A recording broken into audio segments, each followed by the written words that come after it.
So life is incredibly hard and full of problems, as we all know. This is the most difficult time in history to live through in the Western world. We may have basically eliminated poverty to the point where being dangerously poor nowadays means you can only afford an iPhone 9 and to lease a Kia, and made life expectancy so high some people can pretend an 80-year-old vegetable running the most powerful country in the world is acceptable. But people in ancient Rome had it easy compared to us. For instance, maybe you are a fat soy and you take some time away from playing with toys to play a video game, and you notice it has a tiny option for someone to change their pronouns or their character if they seek it out. The game doesn't ask you about them, but you see them and you instantly have an insane meltdown about them. Somehow more gay and cringe than pronouns themselves, which no one thought possible until you did it. Maybe your life is so tough and you are a mentally disabled multi-millionaire communist, and you go on holiday to Mexico and you are so flash and arrogant about having money, you are immediately denoted as a rich sucker, and all the locals start gouging you so much you melt down on stream about it. Maybe you're just simple. But as difficult as all our lives are in this day and age, we have one threat to our planet that brings us all together, and that's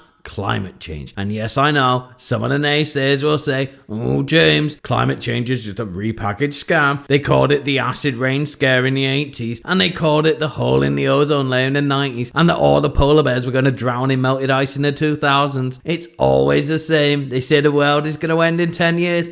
Every single time, unless you give them money. Don't be fooled by this nonsense. Now, that's obviously hate speech and systemic racism, and probably anti-Semitic as well. You and I both know that, of course. Anyone with an ounce of sense knows climate change is the greatest threat to our democracy there ever was and ever will be. And obviously, the only way we can combat climate change is by throwing away everything we have ever purchased before and giving more money to the giant corporations we bought them from in the first place to buy new environmentally friendly stuff made by child slaves in hugely polluting factories in China. There's just nothing else we can do. This is the only possible way to stave it off. Now, obviously, there are leaders in this field of climate change, and the company Apple is the main one. These guys are true innovators. Only yesterday did they reveal the new iPhone, and it's just astonishing how ahead of the game these guys are. Not only are they the world's leading employers of children to make their products, the new iPhone 15 is exactly the same to look at as the iPhone 14, and it is 1 whole gram lighter than it as well. Can you believe the level of progress this company is making? They're not scamming suckers and selling the same phone to idiots who have to consume every single year. This is actual game-changing stuff. Well, now we have established that Apple is at the bleeding edge of all things technology, it would seem natural that they are also leading the race to save democracy. And as well as a bombshell reveal of the new iPhone, they also revealed this video showing what they are doing about climate change. Let's watch a bit of it, shall we?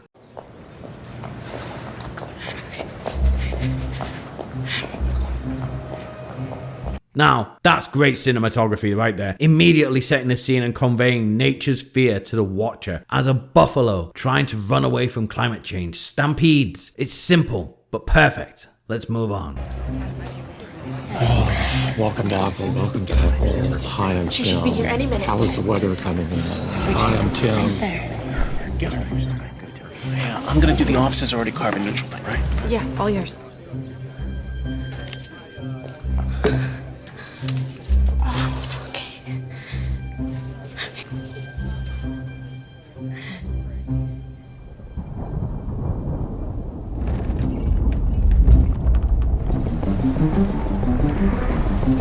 I just wanted to interrupt and say diversity is our greatest ally and strength, apart from Israel. Thank you. Back to the video.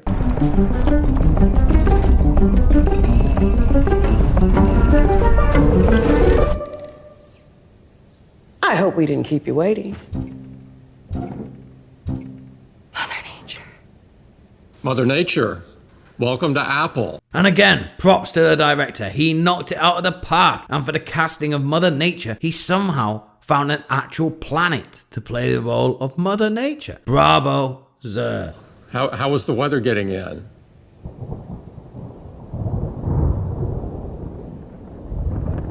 The weather was however I wanted it to be.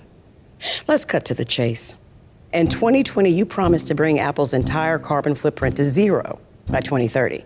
Henry David Thoreau over here said we have a profound opportunity to build a more sustainable future for the planet we share. Now, I don't know why the buffalo is reciting Mother Nature's words as she says them. It's never explained later on. I guess it's supposed to show these wonderful creatures have a natural attachment to nature, more so than us filthy polluting humans. Okay, so we'll skip ahead a bit here. It's just Apple showing off about how much they do to save the environment. But let's listen to this key moment here. On clean electricity, thanks to you and your powerful wind and sun. And Apple offices are already carbon neutral. This building is carbon neutral? Oh yeah, we do it with a mix of clean energy and eliminating greenhouse emissions. It's kind of like if you were to... You're seriously explaining carbon neutrality to Mother Nature? Right, no, I'm sorry. You want to tell me how photosynthesis works too? Don't. Remember what she said there? Everyone says they're planting trees. We've planted forests. Oh, hello. Where? Paraguay, Brazil. What, are you trying to save the tropical savanna? Yes. And we've also restored mangroves in Colombia, What else? grasslands in Kenya. Why? Our aim is to permanently remove carbon from the atmosphere. What about your water usage? So it turns out that Mother Nature did need photosynthesis explaining to her, as she didn't even flinch when this cream cake aficionado said they wanted to remove all carbon from the atmosphere. Now, I don't need to tell you, a normal person who went to school when they were 11, that if you remove all CO2 from the atmosphere, you know, the thing that trees breathe in to live and then breathe out as oxygen for us to breathe, everyone on the planet and everything on the planet will die immediately. And for some reason, Apple decided it was a good idea to release a weird video explaining it was their mission to kill us all. This is a level of stupidity we are dealing with. People will watch that and think that's a good thing to be doing because the maker of their overpriced Linux for women machine said it was. You want to help the environment, ladies? Maybe stop eating 70 cheeseburgers for lunch every day. Maybe the farms can reduce their output a bit. Maybe stop gorging yourself on chocolate and they can stop cutting down all the tropical forests. Maybe stop drinking so much wine because you don't need no man, but you drunk cry every night about being alone. And you might reduce some greenhouse gas emissions. I don't know. Imagine how quickly climate change will be dropped as a talking point if you ask women to stop being so fat and consuming products and just take some personal responsibility instead of thinking about buying a new expensive toy that will solve the problem for them. It's tough out there. So tough we have to invent imaginary problems to pretend to care about. Medieval times there's nothing on what we have to go through, guys. Stay safe out there. Except for Keffels. Fuck that guy. That's it for today's video. Don't forget to like and share and subscribe to see more content like this. Thanks, boy.